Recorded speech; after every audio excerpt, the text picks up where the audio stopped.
cosita bella, muy buenas tardes, nuevamente bienvenidos acá a Salud en tu Barrio. Nuevamente les acompaño yo, Gennaro Córdoba, y nuevamente les traigo a una invitada que trajimos la vez anterior, que era Giselle, quien era kinesióloga del CEFAM Juan Pablo II, y estuvimos hablando sobre la tuberculosis, ya que fue el día conmemorativo el 24 de marzo.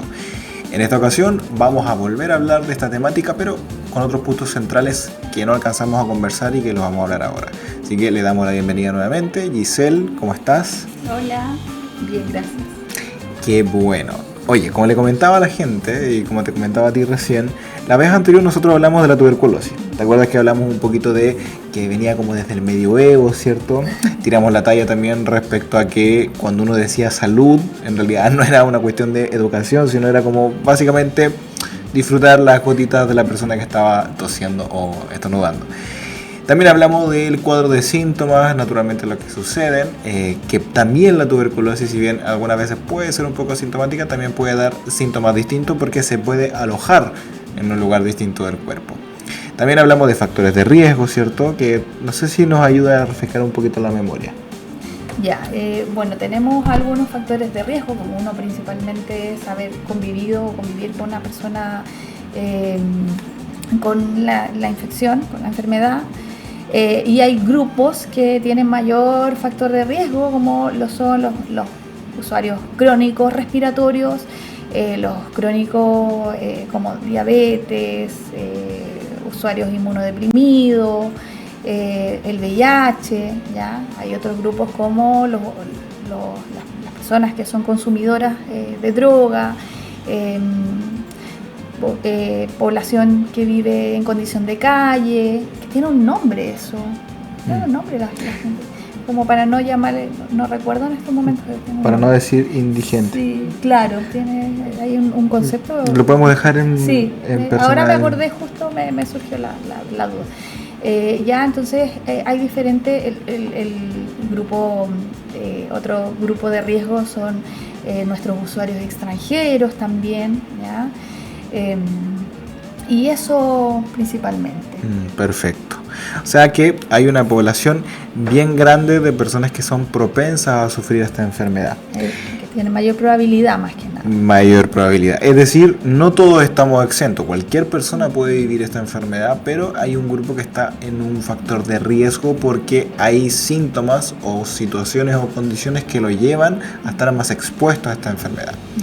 Ahora, nacen muchas dudas, de hecho no alcanzamos a resolver ni la mitad de las dudas, entonces hoy día vamos a aprovechar de resolver las dudas respecto a ya no solo de los síntomas y de lo que implica la enfermedad, sino también, por ejemplo, vayámonos en un foco, te pongo un contexto, vayamos en una persona que ya está padeciendo esta enfermedad, es decir, primero hablamos del aspecto preventivo, pero imaginemos que a pesar del aspecto preventivo una persona se contagia igual. Se infectó. Exacto. ¿Qué es lo que empieza a pasar en el cuerpo de esta persona? ¿Cómo es? No sé si tú has escuchado algún testimonio de alguna persona que te ha contado cómo ha vivido esa enfermedad. Cuéntanos un poquito.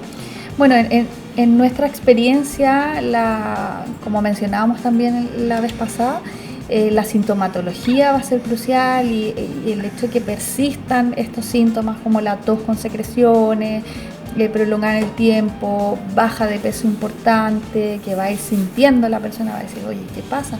Yo, a pesar de que me estoy alimentando, estoy bajando de peso muy rápidamente. Estas fiebres nocturnas principalmente, que también pueden ser en el día, pero muchas veces se exacerban en la noche, esta sudoración nocturna. Entonces ya el cuerpo va manifestando un poquito la enfermedad, ¿ya?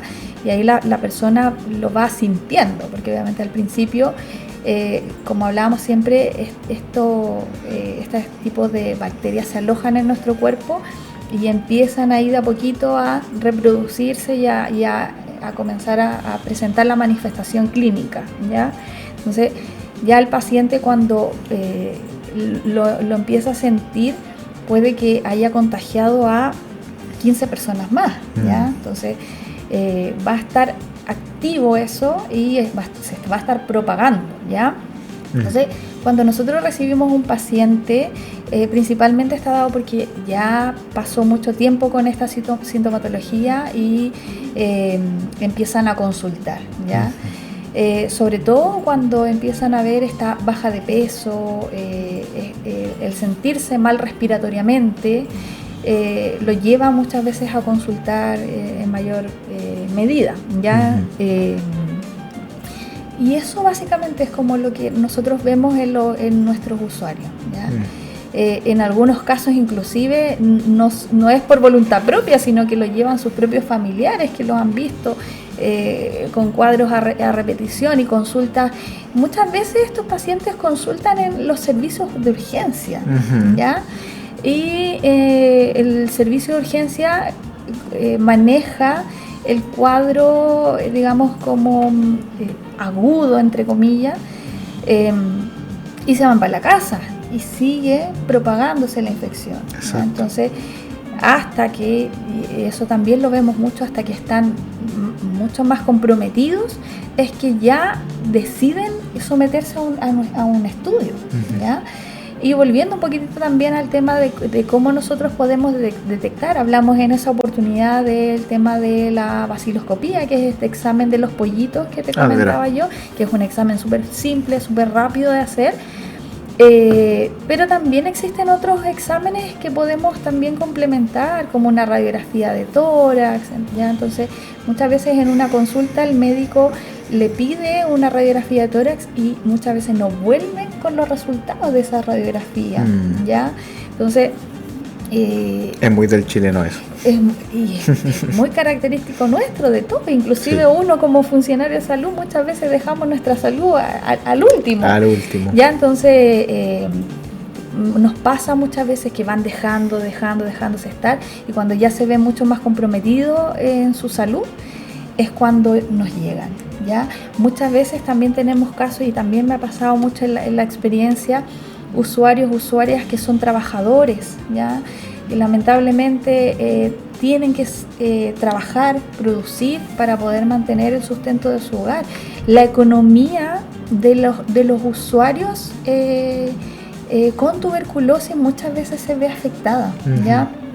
Y eso también lo hemos visto, y para eso este plan nacional, que es nuestro programa PROCET, ha implementado ciertas cosas como algún tipo de ayudas también en las familias. No es una gran, digamos, o sea, es un aporte, ¿sí? Siempre todo va a ser un aporte, pero muchas veces se ve mermada la situación financiera en los usuarios tuberculosos, ¿ya? Y precisamente por esto, porque muchas veces no consultan, porque tienen que seguir trabajando, porque tienen que seguir produciendo, son sustentos del hogar muchas veces, entonces dejan de consultar y se van más rápido al servicio de urgencia, calman un poquito los síntomas y luego vuelven a la casa, ¿ya? Entonces, eso también es algo que vemos mucho nosotros como funcionarios de salud, y cuando ya están muy comprometidos o se nos van lamentablemente a veces en algunos casos al hospital, es cuando ya ellos logran de cierta forma decir y tomar más conciencia de esta enfermedad, ¿ya?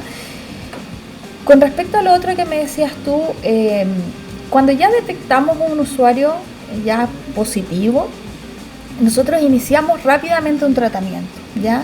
Luego de hacer estos estudios, estos exámenes como el examen de los pollitos, y créeme también ahí que somos los primeros en enterarnos y muy rápidamente nos van avisando desde el laboratorio y vamos al tiro a buscar al paciente para obviamente notificarlo y avisarles de cierta forma que están con la infección. Pero además se les hace el estudio de contacto que te mencionaba yo a familiares, si están en un contexto de trabajo también se hacen estos estudios de contacto. Entonces vamos primero donde el paciente que dio positivo e iniciamos un tratamiento que muchas veces es largo, ¿ya? Son hartas dosis, son muchas veces, bueno, hoy estos tratamientos son tratamientos antibióticos, pero son tratamientos antibióticos no de primera línea, o sea, son tratamientos antibióticos mucho más fuertes, ¿ya? Entonces, eso muchas veces también cansa a los usuarios, ¿ya? Y por eso tenemos ahí a veces pérdida de continuidad de tratamiento, pérdida de seguimiento.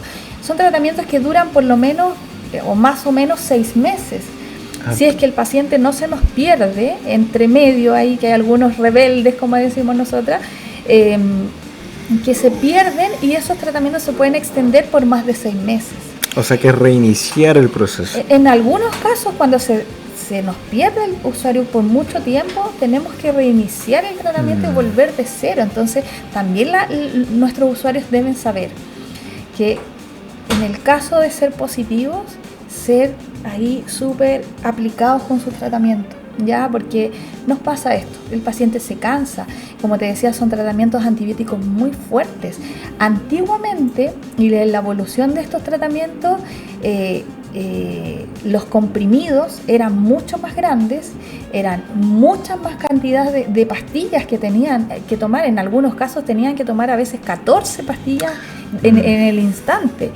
Hoy día, en la actualidad, estos tratamientos y la evolución del tratamiento ha ido mejorando un poquitito esto, y hoy día son tratamientos que a veces tienen que tomar 4 comprimidos, que son más o menos grandes. Un poco topo.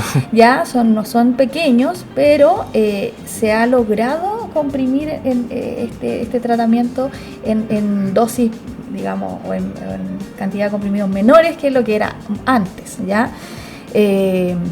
Entonces, es mucho más llevadero en la actualidad el seguir un tratamiento antituberculosis, pero si no se sigue como debiese ser al pie de la letra, nos va pasando esto. Van extendiendo el tratamiento por más de 6 meses, lo que conlleva también a que el usuario muchas veces sienta o sea, imagínate cuando uno toma un antibiótico de primera línea, amoxicilina, con ácido clavulánico, que muchas veces dan dolor de estómago, y estos tratamientos son mucho más fuertes. Entonces, eso es nuestro principal problema, ¿ya? A veces el usuario, nosotros tenemos que advertirle, tenemos que educarlo en eso, que puede ser algo que les va a pasar, y eso también tienen que saber las personas, que es algo que les va a pasar, pero tienen que seguir constante, y a menos que el médico indique otra cosa, se van haciendo modificaciones, pero si no, se nos va extendiendo este tratamiento, ¿ya? Los tratamientos contra la tuberculosis también son supervisados, ¿ya? No es que el usuario vaya a llevarse su medicamento a la casa y se lo vaya a tomar, ¿ya? Son tan estrictos estos tratamientos, precisamente por lo mismo, se les da en el mismo centro de salud en donde se atienda o al que se dirija, y es supervisado por un profesional de salud, ¿ya? O sea, no es algo tan simple, ya tiene que ser, son tratamientos estrictos. Y que no puede ser alguien que se lo puede llegar y tomar así como si fuera un ibuprofeno. Exactamente, ¿ya? Y por eso también tienen que ser tratamientos constantes, porque si no, muchas veces pasa que esta bacteria, este bacilo, se vuelve resistente. Ah, mira, ¿ya? Qué interesante. Se vuelve resistente al medicamento, así como otro digamos, otros bacilos, otras micobacterias o bacterias se van volviendo resistentes muchas veces al antibiótico. Entonces, por eso es importante seguir el tratamiento como se indica, porque si no se vuelven resistentes, y ahí hay que cambiar el tratamiento, aumentar dosis o agregar otros medicamentos para que poder eliminar digamos la infección del cuerpo. Permíteme interpretarlo como lo acabas de decir. Cuando tú dices que se vuelve resistente, básicamente es peor. Claro. Es peor que uno intente iniciar el tratamiento y después lo abandone, porque ya no va a surtir efecto el medicamento en sí. Exacto. Entonces, o va a tener que aumentarse la dosis, lo cual es aún más doloroso, o va a tener que buscarse un medicamento equivalente a lo que está intentando tomar la persona. Claro, se van agregando otros antibióticos al tratamiento, entonces es cada vez ir haciendo más esfuerzo finalmente por la persona. Y que al mismo tiempo, como dices tú, veo que es bastante cíclico, porque la persona que sabe que está teniendo la enfermedad e intenta iniciar el proceso y luego la abandona, cada vez se vuelve más resistente y al mismo tiempo se vuelve más irresponsable, no solo consigo mismo, sino con su alrededor. Exacto.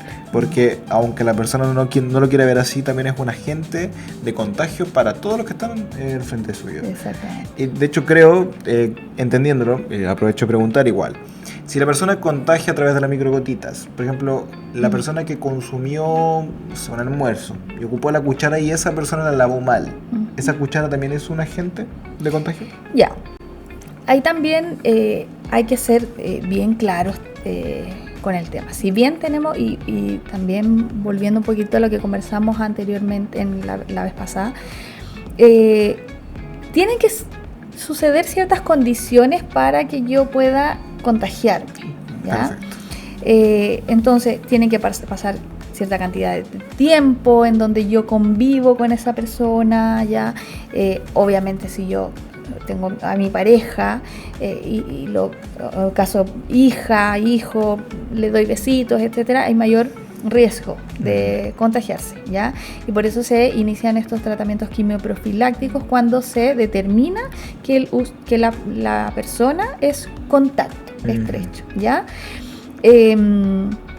Pero siempre hay que tener las medidas básicas de prevención. O sea, si yo tengo un familiar en mi casa que es positivo a TBC, a tuberculosis, tengo que tener la precaución, ¿ya? Medidas de aislamiento, volvemos también a lo mismo que medidas de ventilación, lavado de manos, ojalá, y mantener como esa condición al inicio, ¿ya?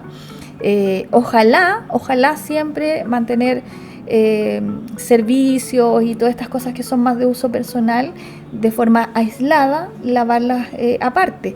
Pero eso también va a ser en una primera etapa, ¿ya? Se ha visto que podemos inactivar a la bacteria después de más o menos 10 dosis desde que iniciamos el tratamiento. O sea que a partir de las 10 dosis se puede empezar a atacar directamente al bicho. A partir de la dosis 10 ya podemos empezar a decir ya, no va a ser transmisible, ¿ya? Por eso es importante iniciar un tratamiento rápido para ir frenando lo antes posible la transmisión de la infección y lograr también después hacer una vida normal, ¿ya? Mencionamos anteriormente que el tratamiento puede extenderse hasta por 6 meses. Imagínatelo en una persona que es el sustento del hogar y es trabajadora. Esa persona no va a estar 6 meses en su casa aislada. No, claro que ¿ya? no. Entonces, ya más o menos a partir de esa dosis podemos empezar y reiniciar una vida normal, siempre y cuando, y también teniendo la responsabilidad de seguir manteniendo el tratamiento, ¿ya?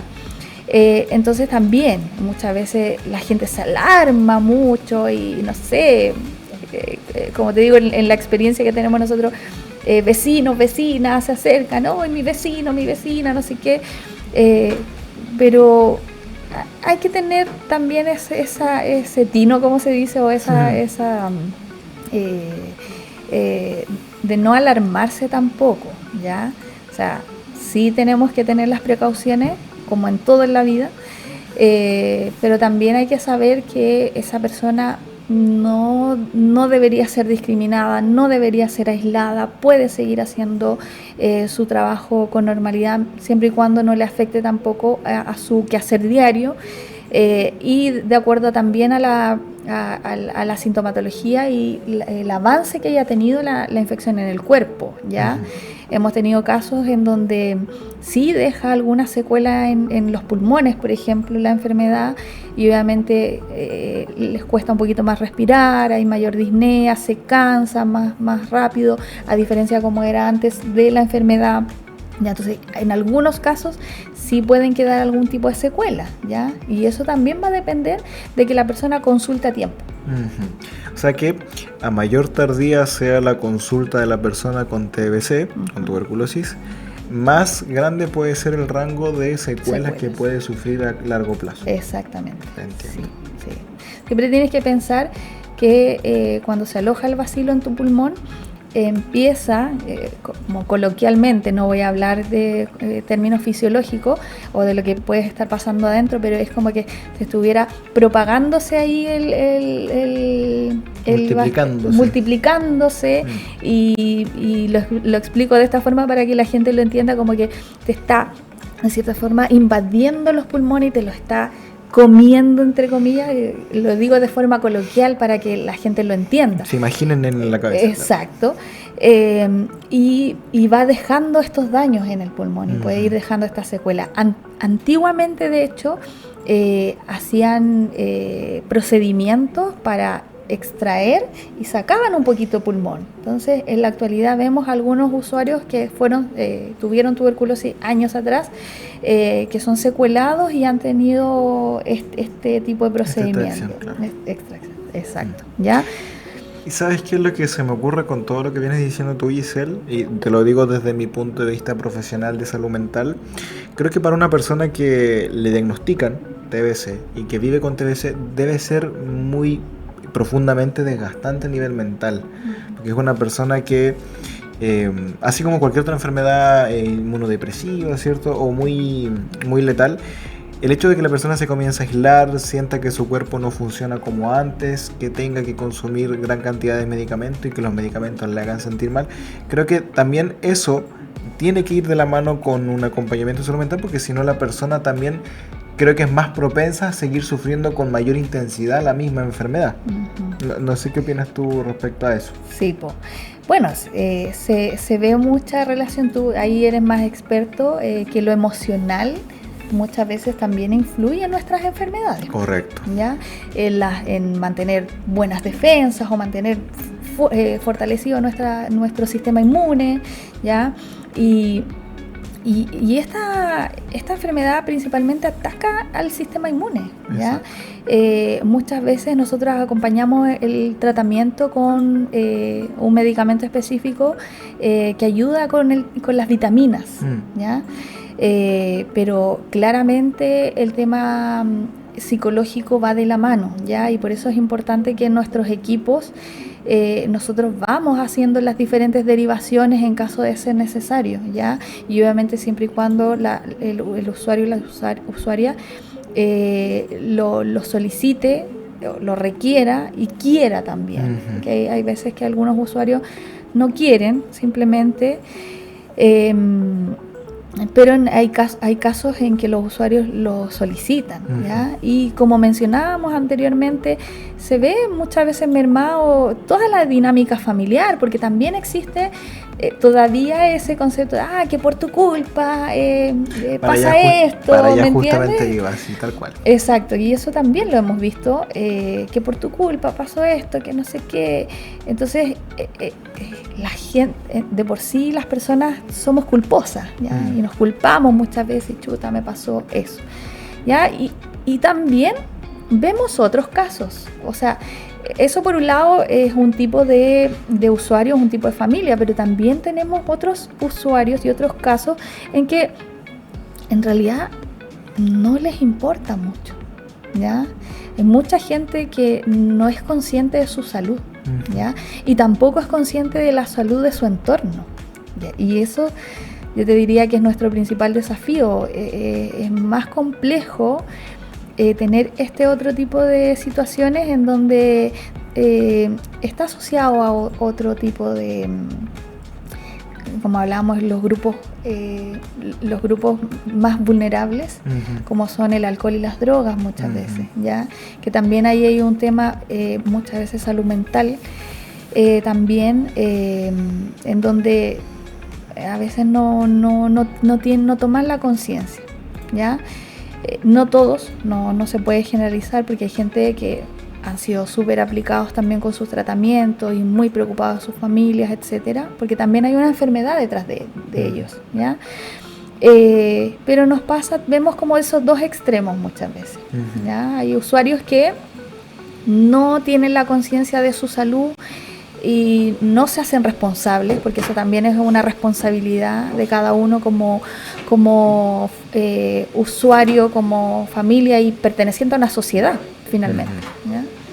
Eso es lo que hablábamos delante un poquito con la corresponsabilidad, porque soy tan responsable de mí como de lo que yo hago o lamentablemente expongo a los demás. Y creo que mencionaste un punto justo que el que quería llegar yo, que también tiene que ver con el aspecto familiar, es decir, a nivel de comunidad o a nivel de sociedad, porque si es por sí un impacto para la persona quien vive la enfermedad, también es muy impactante para la familia quien ve cómo este familiar está viviendo esta enfermedad. Y pasa muchas veces que las personas cuando sufren una enfermedad de carácter traumática, por así decirlo, y traumática tanto a nivel de salud mental como física, la persona se aísla. O sea, de por sí la persona se aísla por la enfermedad, pero también se aísla porque surte este efecto de siento que tengo algún grado de inutilidad, siento que ya no voy a ser el mismo de antes, ¿cierto? Entonces la persona se priva de verbalizar lo que siente. Y ahí es cuando entramos en un terreno que también te decía yo, que es más propenso a que la persona se acentúe el cuadro y la enfermedad en sí. ¿Por qué? Porque al aumentar el cortisol, ¿cierto? Que es la hormona del estrés, y la persona no tener los recursos suficientes para enfrentar esta enfermedad mentalmente, es donde decae mucho más. Y también lo que he visto en personas que he atendido, de hecho, me hiciste acordarme de una usuaria una vez que pude conversar con ella en el servicio de urgencias, que ella había sufrido tuberculosis. Ella tenía, imaginemos, unos 25 años y ella lo sufrió a los 20. Y ella hizo el tratamiento correspondiente. Ella estuvo a APP unos 6 meses, un año, como también decías tú.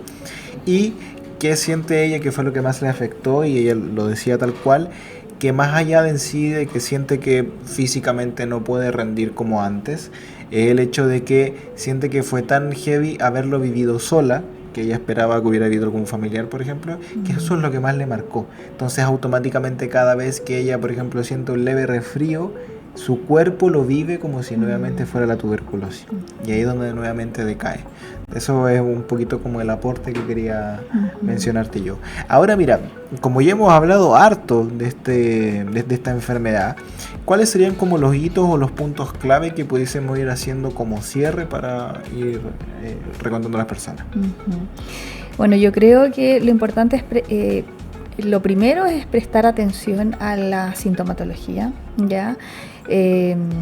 Cuidarse uno mismo y como consecuencia de ello cuidar al resto, ¿ya? Vivimos en sociedad, muchas veces también tenemos que ser responsables, como hablábamos, con nuestro entorno. Entonces, como hito importante, lo primero es ir viendo la sintomatología y bueno, antes de eso está la prevención, ¿ya? El prevenir enfermarse, el prevenir las infecciones, ¿ya? Y la transmisión. Entonces, lo primero, las medidas preventivas, que son siempre enfocarnos, no solamente yo como química respiratoria, no solamente enfocarnos en la tuberculosis como tal, sino que en todas las enfermedades respiratorias que existen, todos los virus que tenemos ahora, sobre todo en invierno, que aparecen circulantes, que aparecen harto, ¿ya? Hemos visto diferentes comportamientos y como ya se sabe, a raíz de COVID también, los virus van mutando, las bacterias también van mutando, entonces muchas veces cada vez va cambiando un poquito el comportamiento. Hace tiempo atrás nosotros veíamos, por ejemplo, la influenza, que se concentraba principalmente en invierno, ¿ya? En los meses fríos. También hay características muy específicas de ciertos cuadros. Por ejemplo, la tuberculosis, al bacilo no le gusta la luz. Le carga la luz. Por eso es importante la ventilación y la iluminación. Le carga la luz, ¿ya? Entonces, por ejemplo, en la influenza era muy característico en invierno, resistía muy bien con el frío. Y en verano, con el calor, se inactivaba un poco más, entonces bajaba la carga. Ahora nosotros vemos que la influenza, sin ir más lejos, hasta el año pasado, hasta en las noticias apareció que en diciembre todavía teníamos altos números, altos índices de influenza circulante, ¿ya? Entonces hay que saber también que los virus, las bacterias van mutando en el tiempo y va cambiando un poquito el comportamiento, ¿ya? Entonces, siempre tener las medidas preventivas para poder atacarlos de cierta forma, ¿ya? Eso como principal hito. En segundo lugar, Es importante la responsabilidad con nuestra salud, como hablábamos también, y con nuestro entorno, y consultar a tiempo, ¿ya? Eso también va a ser clave para una posible secuela, ¿ya? Mientras más me demoro en consultar, mayor probabilidad de que pueda tener alguna secuela. Iniciar por ende también el tratamiento de forma tardía, ¿ya? Entonces, consultar a tiempo, siempre tener la confianza de acercarse a los centros de salud. Lampa tiene muy buenos funcionarios, ¿ya? Hay muy buenos funcionarios, créanme, yo trabajé en su momento en otras comunas, en otros lugares, y hay buenas medidas en nuestra comuna, ¿ya? Hay muy buenos funcionarios, además también sabemos todas nuestras falencias y nuestros puntos críticos en ciertas cosas, pero siento que nuestra comuna va bien encaminada con respecto a las atenciones, a las detecciones de las diferentes enfermedades. Entonces es importante que tengan la confianza también en nuestros profesionales. Exacto. Y como decíamos, sobre todo tener la confianza para poder ir a los centros de salud, poder estar haciéndose estos chequeos médicos, sobre todo para las temporadas que se vienen de invierno, y sobre todo ponerle ojo a los factores de riesgo y a los cuadros de síntomas que la persona puede vivir. Agradecemos nuevamente tu visita, Giselle. Gracias por todo el gran conocimiento que nos aportaste y espero que hayan podido aprender mucho todos los que nos escucharon. Que tengan una muy linda semanita y que les vaya muy bien. Nos vemos. Llegamos al término de esta edición de Salud en tu Barrio, aquí en Radio Lampa FM.